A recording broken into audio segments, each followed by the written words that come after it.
From advertising to software as a service to data. Across all of our programs and clients, we've seen a 55 to 65% open rate. Getting brands authentically integrated into content performs better than TV advertising. Typical lifespan of an article is about 24 to 36 hours. If we're reaching out to the right person with the right message and a clear call to action, then it's just a matter of timing. Welcome to the MarTech podcast, and I Hear Everything production. In this podcast, you'll hear the stories of world-class marketers that use technology to drive business results and achieve career success. We'll unearth the real-world experiences of some of the brightest minds in the marketing and technology space so you can learn the tools, tips, and tricks they've learned along the way. Now here's the host of the MarTech podcast, Benjamin Shapiro. Welcome to the MarTech podcast. I'm your host, Benjamin Shapiro, and today we're going to discuss discovering and evaluating MarTech solutions that match your business's needs. Joining us is Sean Simon, who is the co-founder of Cogent, which is a consultancy that helps brands discover emerging tech that meets their specific needs, curating and vetting solutions for the Cogent Collective. Yesterday, Sean and I talked about discovering MarTech solutions that solve your business's problems. And today we're going to wrap up the conversation by talking about evaluating your MarTech solutions to make sure they match your needs. All right, here's the second part of my conversation with Sean Simon, the co-founder of Cogent. Sean, welcome back to the MarTech podcast. Good to be back, Benjamin. Appreciate it. Excited to have you back on the show and continue our conversations. You know, yesterday we talked about the beginning of the buying process. How do you figure out what your pain points are, or how do you read the tea leaves and understand what's happening in your industry to find a MarTech solution that you think is going to solve your today problems and allow you to scale? And that's all well and good. Great. You go through this big, hairy implementation of this big, meaty project, which is going to make all of your marketing problems go away. And then you're done, right? No evaluation. You just hope that it works and, wait for a pay raise or to get canned. Isn't that how it works? I wish. Well, maybe I don't, because I wouldn't have a business model. Well, all right. So maybe it's not as simple as I'm making it. You probably want to check in and make sure your tools are actually functioning the way that they should. What are the ways that you assign KPIs or do your evaluation for your MarTech stack? It comes back to asking the right questions, which we talked a little bit about yesterday. We built a platform last year specifically to help our members ask the right questions and be able to compare vendors on an apples to apples basis against their specific needs. And in every case, every time a member used our platform to compare vendors, they ended up picking a different vendor than they originally thought they were going to pick. And that was because they asked questions that were forward thinking. They weren't just about the pain point today. And as I said yesterday, they don't always know the right questions to ask. And so we've worked with a variety of vendors in every possible category to compile the most perfect RFI possible, if you will. Now, not perfect, they'll evolve over time, but they're much better than anything any brand is using today. And so we make that available to our members. And then the members can go into our platform with each question and rank the question. How important is this question or the answer I get to this question to our specific needs? And they can invite stakeholders to do the same thing. And then they get the answers from the vendors, they score the answers, and they get a match rate. And they can compare all the answers side by side so that when they have that first meeting with a vendor, they can dig in. They've already got the basic questions answered. They know the vendor generally meets their needs. Now, do they like the people? Do they like the platform? Do they like the roadmap? Do they want to work with these people? And they're in a much better position, not only to make the right decision, but to make the right decision faster, because now they have data to support whatever they do. And it really does start with asking the right questions. Now, you mentioned RFI. Just for anybody that's not familiar with the term, what does that mean? A request for information. So not necessarily the proposal, but just information about the product and where it fits in to make sure it's a good fit for the brand's needs. So essentially what you're doing is you're matching your business problems with some collected information from a trusted source, in your case, Cogent. And you've got the collective. Now you can get past all right, what does this do? What does it cost? What's the packaging look like? What are the features into, you mentioned the people, the roadmap. How important, or how do you figure out whether the future development of the product or the people you're working with are going to be a match for you as you continue to scale?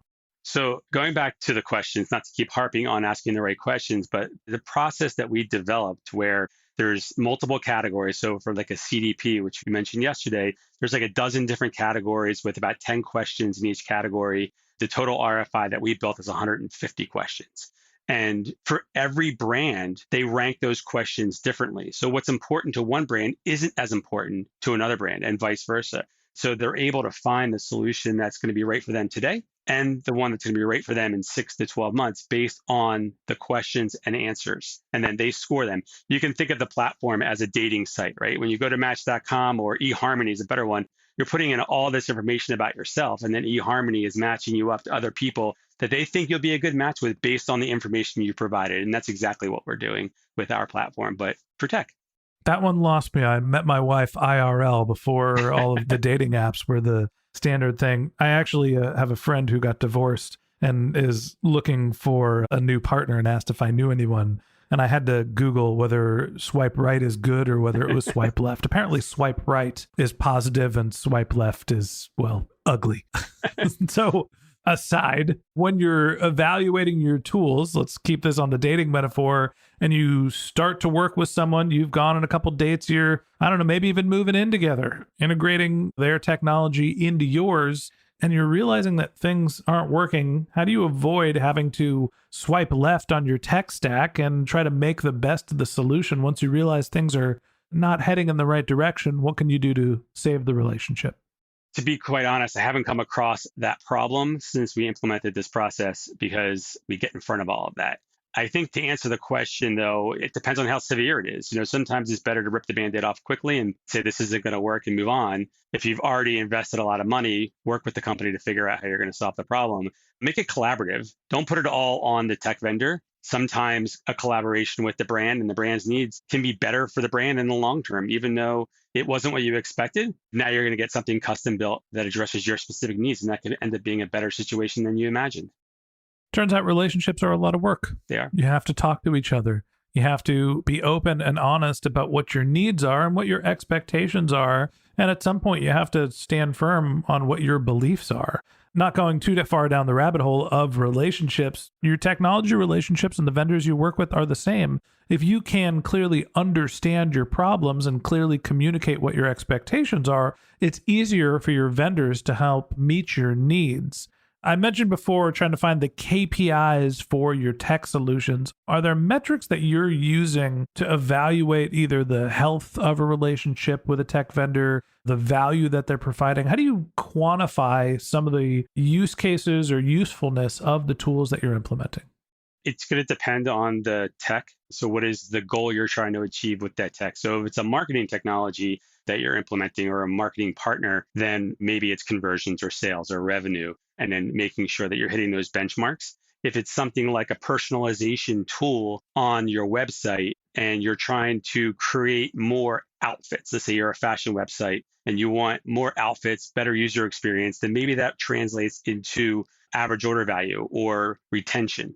Does the technology engage the customer more so they spend more time with you and in turn more revenue? So it's just a matter of setting those KPIs up. But to your point about working at the relationships, it's important to set that up in the beginning and make sure that the brand and the technology company are aligned on the goals so that everyone's marching in the same direction. And if you hit a wall, communicate with each other so that you can solve the problem. And one of the things that we noticed in this space is when you work with an earlier stage company, they tend to be more nimble. They're not set in their ways. You think about 30, 40-year-old marriages. People get set in their ways, and it's difficult to sort of work together unless you really have done it for your entire relationship. And so I encourage our members to communicate with the technology companies along the way. And don't just expect them to deliver something. Tell them what you need. Tell them what's working. Maybe you were wrong. Maybe you thought you needed something and it's something else now.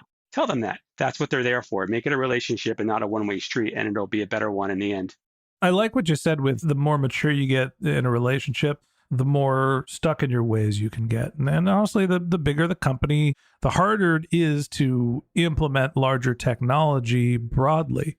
It's more reason why you need to understand the investment you're making and truly what you're trying to accomplish when you go into the process of finding a technology solution.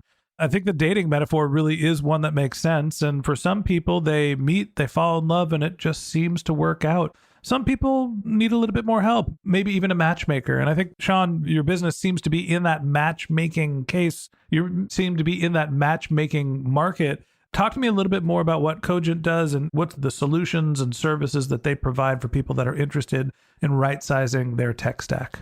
So we started this off a few years ago as consultants, right? We built this collective of brands and agencies whom we had relationships with. And after we got to about 100 members, we're about 400 now, we started surveying them and interviewing them and understanding what are their business challenges. And not surprisingly, there were a lot of common threads. And so that set us off on our journey to go find emerging tech solutions that could address the business needs. And we'd find dozens of solutions in a category. We start to vet them out through our own process and partner with one. But what that ultimately led to was a perceived bias toward that one that we landed on. And so we set out this year to build a platform where a brand can come in and say, okay, I need a solution in this category or this subcategory, using filtering tools to say, okay, here's the requirements I have. It's got to integrate with Klaviyo. It's got to integrate with HubSpot or whatever the requirement is to get a small set of vendors out of like 7,000 vendors in the database. Here's 10 vendors that meet your requirements. And then once you have those 10 vendors, you can go in a couple different directions. You could use our backend technology, which I spoke about earlier, and go through a matching process. Or you could just take meetings with the 10. But at the end of the day, you've just shortened your cycle of discovery because you're only speaking to vendors that meet your qualifications. It takes time and work and effort to scale something like this, but we saw a couple of things. Brands were taking 6 to 12 months to make decisions, right? That was impacting their business. They weren't getting solutions quickly enough, but they also weren't asking the right questions. And so we think we've solved both of those problems by helping them ask the right questions, but expediting the process to make sure they pick the best solution quickly so they can improve their business and start generating revenue. It takes time, efforts, focus, dedication to find and implement the right technology solutions. And sometimes that's not time and effort and even budget that you have. And that's where businesses like Cogent can be incredibly valuable for making sure that you are not making snap decisions and implementing tools that are going to hurt you in the long run. And that wraps up this episode of the MarTech Podcast. Thanks for listening to my conversation with Sean Simon, the co-founder of Cogent. If you'd like to get in touch with Sean, you can find a link to his LinkedIn profile in our show notes. You can contact him on Twitter. His handle is ssimon71. That's SSIMON71. Or you can visit his company's website, which is becogent.co, becogent.co. Just one more link in our show notes I'd like to tell you about. If you didn't have a chance to take notes while you were listening to this podcast, head over to martechpod.com, where we have summaries of all of our episodes and contact information for our guests. You can also subscribe to our weekly newsletter, and you can even apply to be the next guest speaker on the MarTech Podcast. Of course, you can always reach out on social media. Our handle is MarTechPod, MarTechPod, on LinkedIn, Twitter, Instagram, and Facebook, or you can contact me directly. My handle is Ben J. Shap, BenJShap.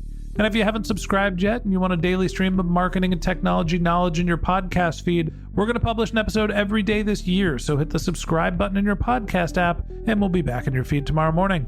All right, that's it for today. But until next time, my advice is to just focus on keeping your customers happy.